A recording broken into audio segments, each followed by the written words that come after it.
rồi đó hả? Nhanh đi. Trời ơi.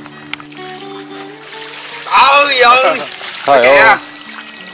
Ông nội ơi. Bắt đi, cái sạc không á. Thọt hang ba. Lương nhỏ. Trời ơi nè. Lộng bỏ vô chứ bắt gì nữa.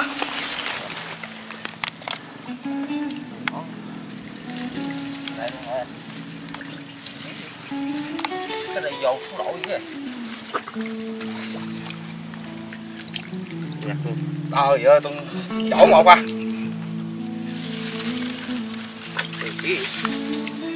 Trời lừ hết trơn ông ơi.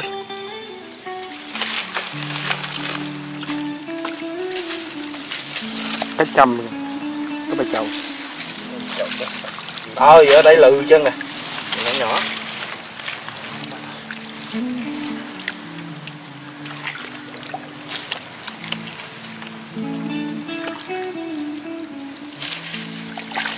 Cái lụm bỏ vô thôi chứ.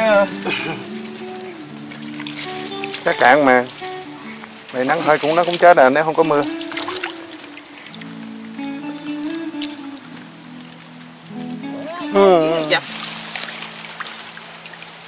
Bắt hoài con qua gì?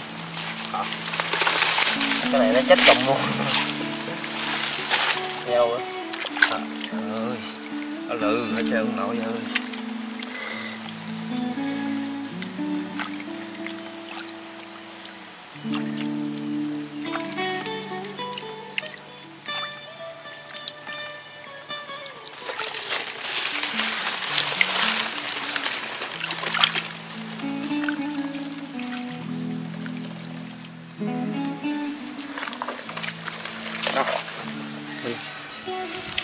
Chắc có cá. Có không? Chắc có. Đâu chích tiền cái. Rồi.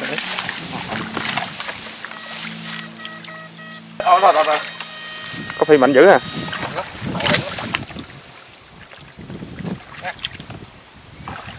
Ồ.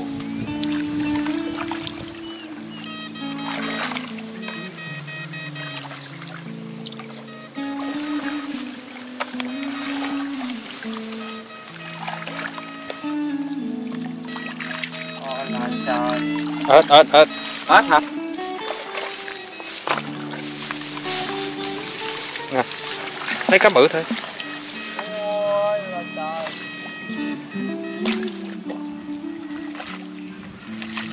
Quá cá lên nước rồi mọi ơi. Cái gì vậy? Cái sạc ha. Cái con tông. Ừ.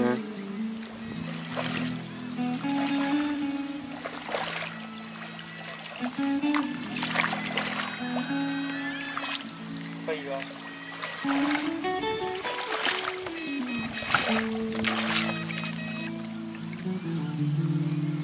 Đã sạch này rồi. Chốt không? Ôi, chốt không à? Ừ.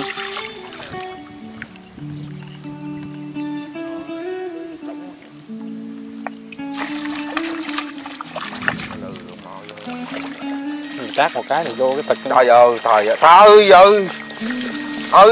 Có hang kìa. Đó. Ôi ơi. Ngồi đây dữ dằn cái mà. Cái sạch không? Thôi, cá đây.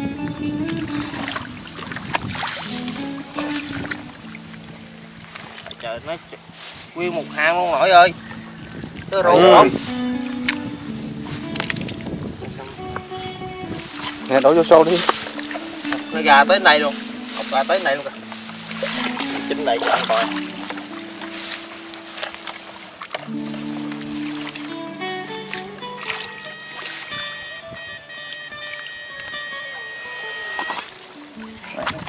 Bị ốc làm tử thương. Ôi gì không nè. Ừ, bỏ vô xô đi. Nè đồ cũng nè.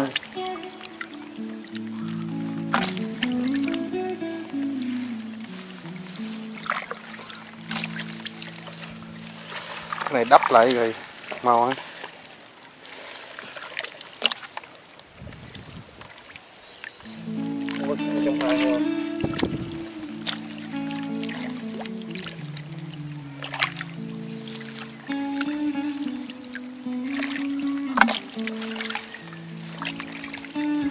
là dữ rồi. Quá trời vậy. Thôi Rồi chết rồi.